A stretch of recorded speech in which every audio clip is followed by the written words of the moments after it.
Lili sa posa avei no body. Je voudrais pas trop en dire à un spectateur puisque je pense qu'en allant voir ce film, il s'engage à vivre une expérience sensorielle et psychologique assez forte et très émouvante à bien des égards. Donc je dirais juste embarquez-vous dans ce grand 8 émotionnel et laissez-vous porter. Quand on lit le scénario et qu'on voit, qu'on comprend ce que traverse le personnage et son état de santé et son état physique, il était nécessaire d'atteindre une certaine maigreur pour que ça matche avec le personnage. D'autant plus que dès la première image du film, Amine apparaît. C'est-à-dire que si physiquement je ne corresponds pas à la réalité du personnage, moi je peux faire du mal au film. Et du coup, ne pas aider le spectateur à vraiment vivre l'expérience comme il se doit. Donc ça, c'était évident. Maintenant, ayant atteint un certain niveau de maigreur, c'était bon pour le personnage, ça suffisait. Mais moi, j'ai ressenti le besoin d'aller plus loin, justement pour me mettre dans un état physique qui me pousserait à toucher une espèce d'état intérieur méconnu, qui viendrait d'une forme de privation, comme mon personnage. C'est-à-dire d'essayer de toucher un peu le manque à un endroit. Un manque viscéral, un manque vital. Quelque chose, un manque qui est comme quand on manque d'un besoin de se transformer, de partir aussi loin dans la maigreur. Ça provoque forcément une autre forme physique, donc un autre état physique et par conséquent un autre état intérieur qui, en tout cas, aiguise vos sens à d'autres endroits, transforme votre concentration, joue avec la manière dont on voit les choses, éveille à des endroits et sclérose à d'autres. Ça, c'était une expérience personnelle très intéressante. Et puis ça m'a permis de savoir que j'étais capable de le faire. J'ai perdu plus de 20 kilos. Seulement ça, c'est la porte d'entrée pour aller ensuite construire un personnage de l'intérieur. Et c'est là que le challenge commence vraiment, en vérité. Et pour ça, j'ai travaillé en tant que bénévole pendant quelques temps dans une association qui s'appelle Gaïa, qui vient en aide aux gens qui souffrent d'addiction, qui leur offre un endroit où ils existent, où ils ont une vie sociale, et aussi où ils consomment avec un matériel stérilisé. Comme ça, ils ne se transmettent pas de maladies. Et au pire, s'il y avait un problème, ils seraient pris en charge. Mais aussi, ça leur offre peut-être une perspective de réinsertion ou de réhabilitation à des endroits, parce que d'anciens usagers sont devenus des employés là-bas. Et c'est eux qui m'ont plus ou moins formé.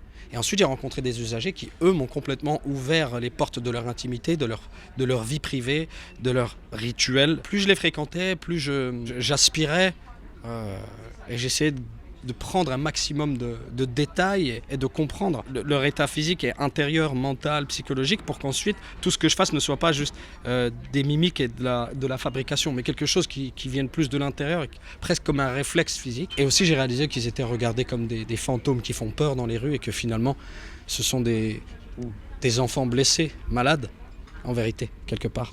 Et qui aucun d'eux n'aurait voulu se retrouver là où ils sont aujourd'hui. Et donc ça m'a permis en tout cas à moi de construire le personnage, mais aussi de pouvoir faire tous mes devoirs jusqu'au bout, comme ça j'ai tout le réalisme en main, dans mon sac à dos, et ensuite pouvoir justement inventer, m'amuser et apporter une forme de fantaisie dans la marge que le cinéma de Julia pouvait permettre. Amine est une sorte d'ange déchu à qui on a coupé les ailes et qui est perdu dans une dimension qui n'est plus la sienne et qui cherche simplement à quitter cet endroit et retourner là où il doit être. Je pense que quand on est en détresse et qu'on se sent complètement perdu, que ce soit l'endroit ou pas, là où on va retourner essentiellement, c'est dans le cœur familial. C'est là où on se réfugie, en tout cas c'est mon cas. Et ce qui était beau dans cette histoire de famille, parce que c'est un drame familial ce film aussi, c'est qu'on s'aime dans une famille, mais parfois on ne sait pas bien s'aimer, parfois on s'aime trop, parfois on s'aime mal. En tout cas, la résultante de ce film raconte que par amour, on traverse une expérience, on traverse des choses, on fait un chemin intérieur. Et dans ce film-là, chacun finit par se sauver l'un l'autre, au sens noble du terme. Amine vient aider Alpha à s'émanciper, à se sauver de quelque chose qu'il n'a pas pu, lui, éviter. Alpha, finalement, le libère en libérant maman, en lui faisant comprendre à maman que ça y est, il faut abandonner le deuil, laisser les gens partir. Et il y a cette triangulaire-là où chacun finalement va être salvateur l'un pour l'autre.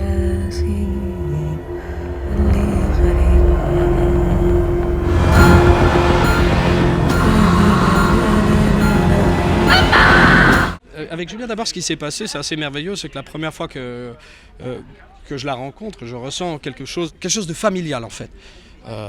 mais aussi de connecter, que je ne pourrais pas trop expliquer, et que je ne savais pas si c'était une sensibilité, une vibration. Par expérience, et je parle que pour moi en tant qu'acteur, je pense qu'on découvre un réalisateur dans toute son ampleur et dans tout ce qu'il est au premier jour de tournage. Avant, on imagine des choses, on sait des choses, on commence à se connaître, mais ça se passe vraiment là. Et au premier jour de tournage, tout ce que j'avais ressenti s'est avéré être juste et au bon endroit. Parce que j'ai vécu un truc que je n'ai jamais vécu avant. Dès le premier jour, la première séquence, la première prise, ça a tout de suite collé entre elle et moi. Tout s'est installé et ça s'est vraiment emboîté. C'est pour ça que je l'appelle mon Lego. Et tout s'est mis en place d'un coup, puis on s'est compris. Et là, ça permet en tout cas tout de suite de s'engager dans une espèce d'autoroute créative et basée sur une espèce de confiance, voire même plus d'abandon l'un envers l'autre, avec une espèce de mise à nu émotionnelle. Et ça, en fait, c'est un vrai cadeau pour un acteur parce qu'on sait à ce moment-là qu'on peut se jeter dans le vide, on sera regardé, observé, vu, porté. Donc il y a des choses que j'imaginais, et quand je les voyais, je les trouvais encore plus sublimées, et d'autres que je n'imaginais pas, parce que ce que j'ai ressenti en le voyant, ça m'a bouleversé en fait. Tout d'un coup, il y a une fonction interactive qui apparaît dans cette expérience cinématographique alpha peut-être pour un spectateur, qui m'a traversé des doigts de pied aux cheveux, quoi. Et je me suis retrouvé embarqué dans une espèce de grand lutte émotionnelle qui m'a donné la sensation d'avoir traversé un corps, ses sens, ses sensations, ses peurs, ses angoisses, son amour, dans le cœur, dans les poumons, et pour ensuite finir finalement par rencontrer son âme. Et toute cette vibration-là, elle est restée avec moi pendant des jours.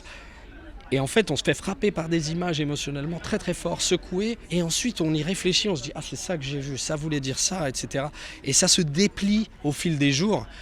Et pour moi, en tant que spectateur, il n'y a rien de plus jouissif que de ressentir ces sensations-là quand on a visionné un film.